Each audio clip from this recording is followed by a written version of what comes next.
At this point, we have the main proportions nailed down, at least blocked out. And we're now going to start getting some more anatomy into the sculpt. But before we do that, we're going to present Morten. Yay, I'm here as well. Morten is going to keep popping in and out of this tutorial as we come along for various reasons. And he's going to help us here with sculpting, with some clever remarks and good observations about ZBrush sculpting. That's what I'm here for. No pressure. It's always nice to have sort of... Because we did this before in another tutorial where we were actually two people for the recordings. And it's really nice to just have another person's perspective and sort of complement each other when you're, when you're talking about what's actually happening. Sound less like a robot and more like, an actual human being. Yeah. So back to the sculpting here. You can see that we're just blocking out the skeletal features now. We're not doing anything regarding any kind of fleshy bits apart from maybe the nose, but it's just the main bits of the skeleton. It's important to sort of, when you do a sculpt like this, because the face is such a complicated thing, to not get bogged down with details. And that's a common thing with everything we do. It's like, you gotta keep it simple from the beginning. Yeah. Because this way you make sure that all your bony landmarks are where they're supposed to be. And it just makes it a lot easier to fill in the muscles and the fat and everything afterwards. Yeah, if you follow this methodology of sculpting, which is main proportion first, then bony landmarks, then muscle, then fat, then skin, and then small details on top, you're gonna have a solid sculpt at the end. It might not work for various reasons. Maybe the design isn't there, or maybe one of the steps isn't done thoroughly. But if you've done this as you should, it will feel like a credible sculpt in the end, pretty much in every single case. Yeah. So you see, still nothing going on in terms of flesh, just the bony bits. You can't really make out any details so far, and that's what's really important, because it limits you if you have that mindset that you're not going to focus on details until you've got the character down, you've got the shape that you want. Then, life is just going to be easier for you. In every aspect of your life. It will make your life better.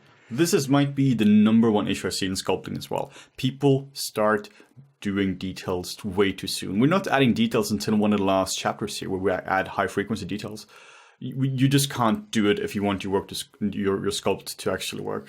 I think one of the sort of a good question is sort of, when do I start adding detail, right? And it's not a simple question to like sculpt for this long, then add detail to this. It's a very gradual thing, and it just comes with sort of sculpting experience. The more you sculpt, the more you make faces, the more you make creatures, bodies, anything, then you start to learn, okay, I'm at a point now where I can't get more out of my sculpt at the resolution it's at, so now I'll start adding the next layer of detail.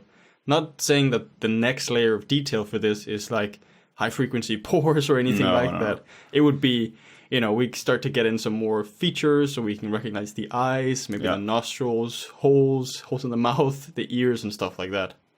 So when we say this tutorial here is about the why you do something and the over workflow, this is what we mean. We don't want you to recreate this exact sculpture. We're not going to talk about use clay buildup from position A to position B. This is more, we want you to create 1,000 sculpts based on the approaches we do here. And there's no sort of set way to sculpt when you're doing this. Yes, we have some preferred brushes. Like, there's a lot of, clay buildup, Damien Standard, the standard brush, clay trim brush, and stuff like that. That's sort of like, you get some nice planes and you get some nice details, but it's not like you have to use these tools. I'm sure you could make an amazing sculpt with a snake hook brush. And insert train brush, which is amazing. It's a great way to start out your mesh. Yeah, but it's the methodology we talk about here is the same one they've been doing for hundreds of years, and the one they will keep using for hundreds of years, because this is not about ZBrush. This is about the techniques. This is about the way of thinking. And you can see now, if you look at the video, that we've actually stepped up in terms of resolution. Yeah. Because we were at the point, like we just said, you got to evaluate what's the point where I can't get anything more out of the resolution that I currently have. Unlike real clay real clay is just like infinite resolution, right? So I guess that's one of the advantages that you get with digital, is that it's a sort of step by step. Yeah, exactly. So once you have a foundation down, once you have something like the skull and the overall jaw, like you can see the characters, it's kind of working at a distance, because when you blocked all of it in, then you can start to very roughly blocking in some eyes, a mouth and all that. And when doing this, I'm constantly looking in the mirror when doing it. You're doing like all these extremely silly expressions, and I'm touching my face and seeing how the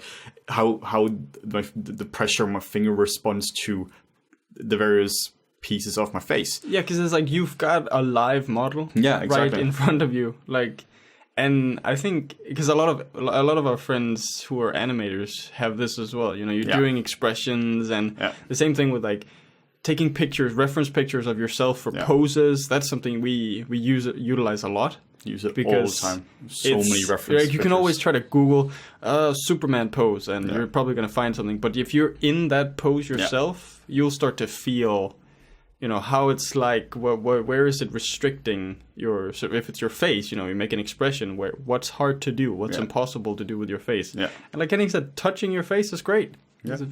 Who doesn't like touching their face?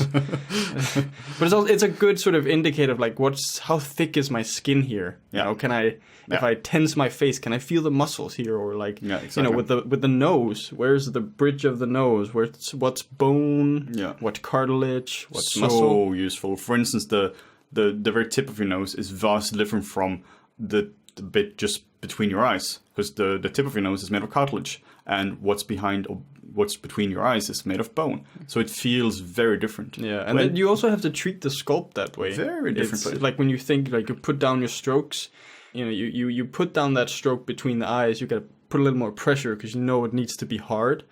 But when you're on the tip of the nose, it's a lot softer. Yeah. So maybe think about sculpting a little more soft. Yeah, exactly.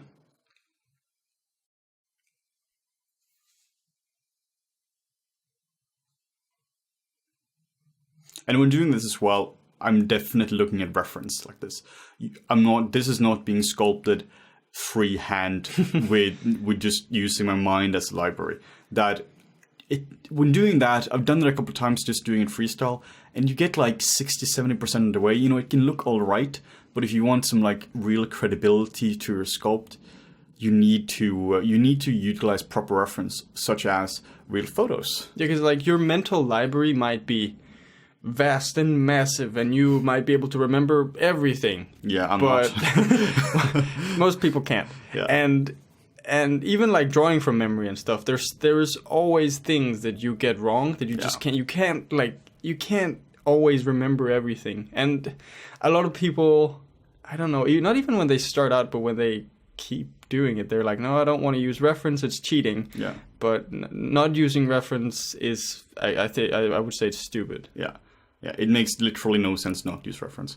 I was teaching at a school some months ago, and there was a person sculpting old man, and I asked him for his reference, and he went to Google and Googled old man, and that's just, please don't be that person. It's like 1,000 people before him, right? Yeah, you just find the most old man. Yes, this is the reference. Yeah, exactly. Like when if you're showing somebody your work, you need to present reference with it, because otherwise you don't know what you're talking about. You don't have. It's impossible to have a proper conversation. Yeah, and you just need to ground it in something. So if you're doing an old man like we're doing here, we're spending hours to gather reference. I think I have like 60 reference pictures just for this guy here, which includes a lot of different things, such as, well, obviously old men, but also just different ethnicities and different ways skulls work, different ways of the skin is reacting to light and all that. I just have reference on everything for it. Yeah, because like when it comes to old people, like most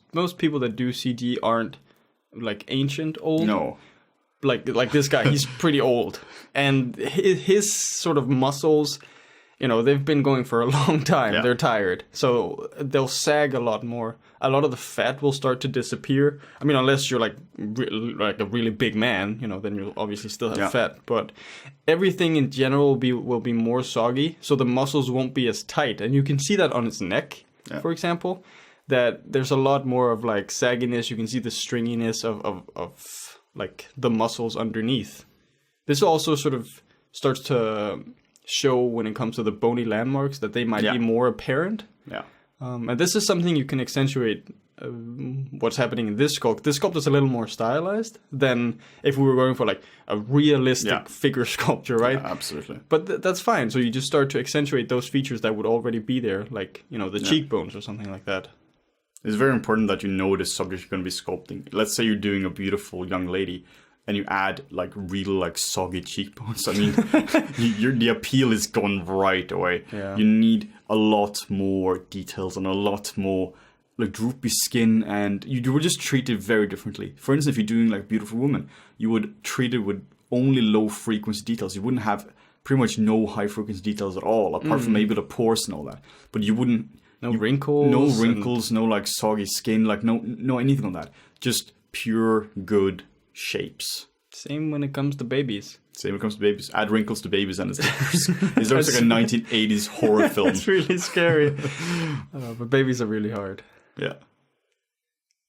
And this is again another progression of like the next step of detailing, right? We've subdivided once more, and this gives us just a little more room to play with the details. And it's just at a couple 100,000 polys at this point. I've seen guys, even professionally, just going absolutely apeshit with polygons. Yeah. They just subdivide up to like 10 million right away, and don't do that. Just keep it as I try to keep it as low as possible. As like Morten mentioned before, if you're working in a low resolution, it means that you're forced to not work on details. You're forced to just think about the basic shapes. Yeah. And I don't subdivide until that level is working, until I need more resolution to define it. One thing that we did here was which is a really nice tip actually, is the back face masking. Mm-hmm. When you're doing something that's really that hasn't got a lot of skin to it, like maybe the eyelids or the ears and stuff like that, you sometimes have a tendency to sculpt through. Yeah. So turning on back face masking just helps you to preserve that without sculpting on what's behind it. And back face masking just in the interface. You just see it in the middle of the interface, slightly to the right. Also found on a brush, auto masking, back face masking. If I can remember ZBrush from memory. That was like discovering that feature, just that blew my mind. Yeah. That was like, because before that it was like, go in and mask off a few areas and then, terrible. What we're doing now is we're adding actual eyeballs to the character. This is so important because inside of the eye socket, there's obviously an eyeball. Yeah. But this is something a lot of guys don't think about, which means if you come to deformation and you're trying to like close the eyelid, it just doesn't work. Yeah, and you can see that here. Like, yes, you eyeball. Oh god, that was a terrible pun. It wasn't. So but I have to say, you eyeball the shape of the eyeball or the socket to begin with. Kind of round, right? But until you've actually got the eyeball in there, you have no idea how it's going to affect the skull. Yeah. So by getting that in there at an early stage, you can start to build around, because it's actually kind of a big volume. Yeah, and it takes up a lot of space. Yeah, it is. And a lot of times you might be sculpting something without the sphere inside, and it just looks a bit odd. You can't necessarily say why it looks odd. It just doesn't really work. And a lot of reason is the eyes might not work. This is something we've talked about in other tutorials as well, but if your eyes don't work, your sculpt will not work. Yeah. Simple as that. It's the first thing you look at. Yeah. At any person, like it's just ingrained in our evolution, right? Yeah, exactly. To recognize faces. So we go for the eyes straight away. Yeah. So I always spend time on the eyes. So we're going to be doing that later on as well. We're going to paint like a spec roughness map for it. We're going to be painting like color painting, like actually painting the iris for it and all that. And we're going to spend some time on that in comp as well once everything has been rendered. Because the eyes are so important. They're arguably more important than anything else in the face, apart from maybe like proportion. But even then, if you've got shitty eyes, then it still looks weird. Exactly. And one thing is, like, you can see there's still we're preserving a lot of the skeletal structure, just because, I don't know, Henning likes creepy dudes, and this is kind of creepy. When it comes to sculpting. Sure thing. And all of that helps to accentuate his age. Yeah. It's skeletons are pretty old as well. They might be. One thing which is super important when it comes to sculpting this is something Morten and I were taught when we were in school, is one of the most important things when it comes to anything in art is how it makes you feel. And this is something I've been thinking about when I was sculpting this. How do I want this character to feel? This character here is not a nice character. I'm thinking that he's like a war criminal or something like that, something foul. He's not a nice man. And the way you treat something like that is differently from if he is a nice man. How would you sculpt a nasty man compared to a friendly grandpa? The friendly grandpa would be like bigger, rounder shapes. It would be softer in general. Well, this like old, gnarly old man, he would have protruding cheekbones. His skin would be droopy. He generally wouldn't look very nice. No, very unhealthy. Yeah, exactly. Like when you think of a nice grandpa, right? What do you think? You think of someone maybe with a beard, a little bit of a smile in the face, happy eyes, and generally a little more padded out. Yeah. And not as bony as... But here we're going like full-on crazy bony. And also in the shape language. We have way more triangles here in general. Like you can see it with eyebrows as well. They're kind of like going down, like they're a bit evil, really. Everything is more, it's a lot more sharper than we would have for a nice character. So this is something we think about for every single stage of the character. Let's say you're texturing him. What kind of colors would you use? He's a nasty man. Would you use like nice, warm, light or white, nice warm colors on him, or would you use like kind of like sickly yellow color? And that's what we're doing in the end. I'm using way more, or maybe way more greens and yellows to really make him like feel like the character. How would you light the character like that? So the feeling, if you don't know the feeling of the character, you're in trouble. One of the things when it comes to the sculpt, now if we're specifically talking old people, you can see our focus on the eyes is we want to keep the shape of the eyelids, but because that throughout when you age and stuff, that doesn't actually change that much, just around the borders. Yeah. It's all the fatty deposits above the eyes. The muscles there, they start to become really loose. Yeah. So it has a hard time holding back the fat.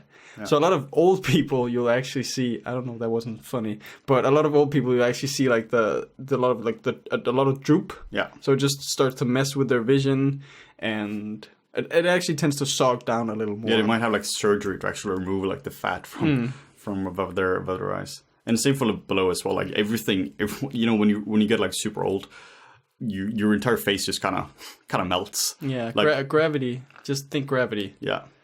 That's actually a very good point. That's something a lot of guys don't think about. Gravity affects everything on a character. Imagine if you're lying on your stomach, and let's say you're like a slightly obese person, or you have a lot of loose fat, and you're lying on a bed. How would the skin react then compared to if you're standing straight up? You would look vastly different simply because of gravity. Very important point. So when doing this kind of stuff, we're mostly working with the clay, mostly using the clay build-up brush for the majority of the sculpting. But now, once we're adding some like sharper details, not super sharp details, just something more refined, I tend to use the damn standard brush because it's really good for adding sharpness to it. And one thing when we're talking about brushes, that it's really nice. You see these, we need some fatty areas on the face because you can't just be like all necromancer all the way. You can't be all evil. Yeah, so up here by the nasal labial fold and around the mouth, we will tend to have a lot of buildup of skin. Yeah. And a lot of that needs to be round. That's just the way our faces are built. Yeah. And something like the clay buildup brush with no alpha on has this, it creates a really nice soft feel. It's really nice for building up volumes for muscles and fat and stuff like that. I use the clay build-up brush for probably about 90% of all my sculpting. Like even professionally, when I'm doing like fine sculpting for things, maybe not the finest sculpting, but for the majority of the time, professionally and personally, I use the clay build-up brush for most of my day. So you can see now compared to the beginning of the video, now we're working way more with details because we have a character now, which the main volumes are working. And the silhouette is kind of working. Still some issues here. We're going to go back and address some of them a bit later on. Yeah, and this is like, nothing is committed yet. Yes, you can see that there are, under the eyes and on the sides of the mouth, there are wrinkles and some soggy parts. But it's not final. You can always tweak it. You can always move it around because you see there are no fine wrinkles or anything. So just a quick stroke underneath the eyes and we've got like a new volume if that's what we wanted. This is purely to indicate where do we want to take this sculpt? And this is concepting. For instance, what I'm doing now is this one idea I was trying out, that his nose would be made of metal. So he would like lost his nose in a war or something, and then his nose would be replaced with something like gold. We ended up not going for the idea because it was a bit too complex for this tutorial. I thought it was a kind of a cool idea, but this is purely concepting. We don't have any topology or UVs or anything to worry about right now. We will later on, as this is a pipeline tutorial, but currently anything goes. You can do literally whatever you want with this sculpt. It's a lot of responsibility. A lot of responsibility. To put on people. But here as well, when thinking about different materials, the nose here was supposed to be made of metal. You would sculpt metal very differently than you would sculpt skin, because it's hard. You know it's metal. I don't even have to explain metal. How do you even explain metal? But the thing is as well, like where the metal joins the skin, obviously because he lost his nose, that would be scar tissue. Yeah. And scar tissue is very different from regular skin. Yeah. It's a lot harder, and there's just a lot more buildup because that's just scarring. And if you're doing something like that, if you're doing scarring, I would find reference. You would go to the nasty parts of Google, and you would just find a lot of reference. I've looked at so much weird shit when it comes to work, because you had a lot. I do a lot of texturing work, and we have to do a lot of like scars and like burns and all that. So I've been to some pretty nasty parts of the internet. You don't want to go there. Like our search history in general, just when it's work related, that's what I mean. Of course. That's pretty dubious. You don't want to. Oh, he's so sad now.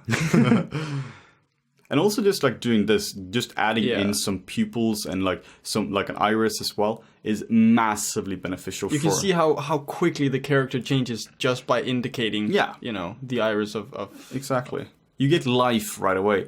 I mean, right now you get scary life. Very scary life. But you still get life to him. And that's the thing. Immediately you're like, oh god, this guy, he wants to murder me. Yeah, exactly. He wants to suck your soul out with his eyes. And that's something you can try as well. You can see if the character looks down or if he looks up. Huge difference. If he looks down, he would be more scary. If he looks up, he will look more scary. And if he looks down, he will be more arrogant. So very different character based on simply where you're placing the eyes, or which rotation the eye has. That's again coming back to the eyes. The eyes affect everything so much. Yeah. It's just, and you just gotta practice that. Like, look at so much reference. Can't stress this enough. Reference all the time. And don't Google old man. Yeah, please. Jesus Christ. Still upset about that. I think, I remember we had a teacher once, and one of the things that really stuck with me that he taught us was that, let's say, I think what he used was like a fox. Let's say you want to make a fox. Mm-hmm. What everyone does nowadays is they go to Google and they just Google fox. Mm-hmm. What he did was like, okay, let's go to the library, find a book about foxes, because no one looks at that book, right? So it's like, try to be creative with where you find your reference or how you find your reference. There's also a huge problem, like Morten is saying, that everyone keeps using the same reference today. I've been teaching design a couple of times now in the various schools, and one of the examples I use is, the generic orc warrior, which has a shoulder plate on his right shoulder. With spikes. With spikes on it. Why? I don't even know where to start with that. It's just everyone looks at the same reference, and they're not thinking functionality. But, if we were to do something like an orc warrior, maybe you should, go to the library or ask an historian on different cultures, and then don't use World of Warcraft as a reference. No, don't use World of Warcraft, because that's everywhere. If you keep looking at other people's work, you're gonna inevitably end up with something generic, something non-functional. So you need to look for, if you want to make something interesting, you have to use interesting sources. Yeah. And when you jumping on to something else, like when you're sculpting speaking of ear, sculpting an ear like this, especially on old people, it's a lot different, because ears is one of those parts, you probably heard this before, that ears is one of those, ears and noses, they keep growing throughout your entire life. And like sculpting that stuff is really interesting, so you can find a lot of interesting reference just on like old man ears or something like that. Yeah, exactly. And when doing this, we might have mentioned this, but maybe look at some reference. Yeah, because like who can even remember what an ear actually looks like? There are so many shapes, and that's like, again, a good one. It's like to actually touch this. Yeah. What's skin and what's Is it cartilage? Yeah, I think it's cartilage, Yeah. and then there is some like you have like the earlobe, which is just like fat and stuff going on. But like the thing about anatomy, for instance, is overall body anatomy is kind of logical. If you pull a muscle in somewhere, you know something else is going to happen. Yeah. But ears are kind of obviously their shape isn't arbitrary because it makes sense. But it's so alien. It's so alien. Yeah, that's actually a really good way of putting it. It's just an alien shape. It doesn't make sense right away by looking at it. So you have to memorize the shape of an ear pretty much. You have to just memorize the helix, antihelix, earlobe, all the various parts there. Because if you memorize the parts and you know the parts exist, you can identify them and you know what you have to sculpt. If you don't know that the antihelix exists, then you're not going to sculpt it. Or you're going to sculpt something ambiguous. You're not going to sculpt it correctly. And ears are important. Let's say you're doing a perfect face and it's realistic and everything is fine, but ears are off. You might not be able to tell exactly what's off, but something is going to look weird. And I guess that's one of the real hard things about doing anything human is that it's so easy to miss. Yeah. Because even though people not trained in sort of art and those kinds of things, they can still tell that something is off. Yeah. And even though you might not be able to put your finger on it, you're still like, this looks wrong. That's the thing with doing tons of details and everything like that. You may not be able to see all the details and see all the effort put into it, but you can feel it. You can feel that there is a lot of thought put into the various parts here. So it looks like, when we're doing this, that, like we said before, it looks like we're just kind of winging it and just kind of sculpting this all from memory. But when doing this, you can be 100% sure on the second monitor, there is a lot of reference of everything. Including my grandpa. Including Morton's grandpa. He's an amazing old man face. It's really good. Though he's not this evil old man. He's a really nice old man. No, he looks like a nice old man. So... Yeah, I've been using him for everything. I don't actually think I told you that I used your grandpa. No, I didn't. I didn't realize until... No, I used your... there was an alt tab here, and we saw my little reference. And there was Morton's grandpa. I used him for the nose. Because he has a pretty big nose. Oh, it's ridiculous. Yeah, it's so big. It's pretty big and old manny. That's very old man. And the more you know about the core of anatomy, which is the skeleton, the better it's going to be. For instance, here we just refined the skeleton. And you can see it the base that we laid down in the beginning, it's still what's being followed, right? The base of the skull. Actually, all of this, it's based around the skull because there's so many landmarks on the skull where you're like, okay, let's, attach the cheekbone, it goes up to the ear, and we can attach the muscles onto there. Yeah. It's like a coloring book. Yeah, exactly. Once you have the landmarks down, you just fill in the blanks. Yeah, that's always the hard part for me. The hard part for me for this sculpt has been done already.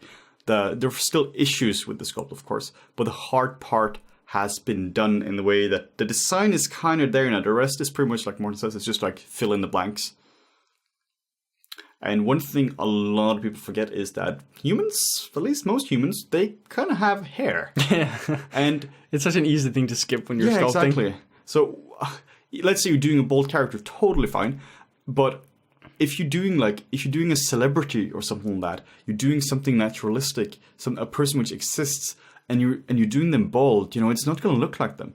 Nothing wrong with being bald, guys. It's just not going to look like the character. I remember so many times seeing sculpts of famous women or something like that, and then it's only the face that's been sculpted, no volume in the hair. Yeah. And usually women in Hollywood, at least the ones I can remember, have hair. Yeah, most of them. Yeah, I think I seem to remember that. And it affects the silhouette so much. Yeah. So it's really important. But not just the silhouette, also the overall feeling of them. Yeah. Long hair, for instance, is it's really soft. If you want a soft character, give them soft hair. It gives you the character a completely different feel. You know, whether they're short-haired or long, or is it spiky, is it soft?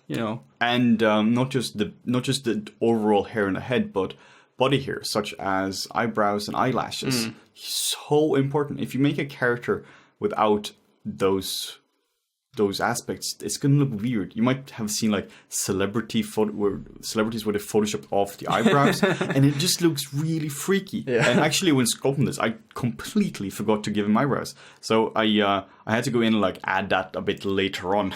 So in between the videos. Sneaky. Oh, it's so sneaky. But yeah, because it just looks weird.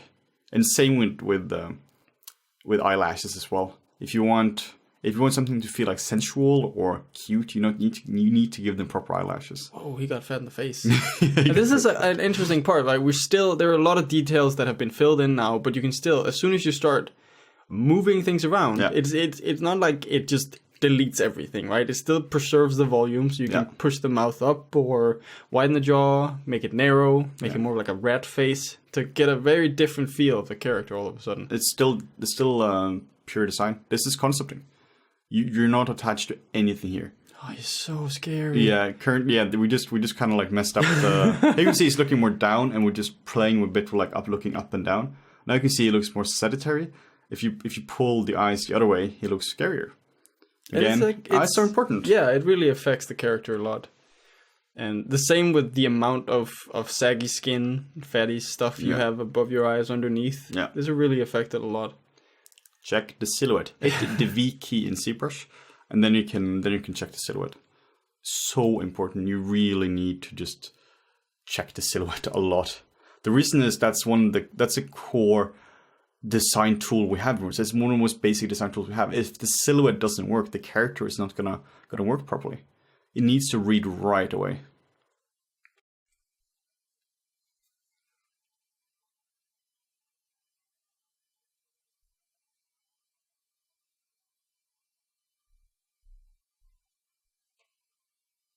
And lips as well. You really want lips to be done thoroughly. I mean, we can say that for literally every single stage of the. Oh, we're gonna make this proper and this proper. Also, this is important. Just do everything properly. But like a big mistake with lips is to assume that lips just have this random shape, when in reality they're protecting our teeth. So when doing lips, you need to think about what's underneath. So a lot of guys make the lips way too flat. Like it's just like a flat plane for front of the face, and the lips are just like slight curvature. But if you look at like the skeleton of a face, the skull is it actually protrudes, or like it follows the curvature of the skull a lot. It's not just stuck onto the face. No, there's not a at lot. all. Like if you look at it from below, for example, you'll see, like if you look at your face from below, you'll see your mouth actually curves a lot. A lot more than you think. Yeah, exactly. So that is a very normal, common issue we see here. Is the lips are just too flat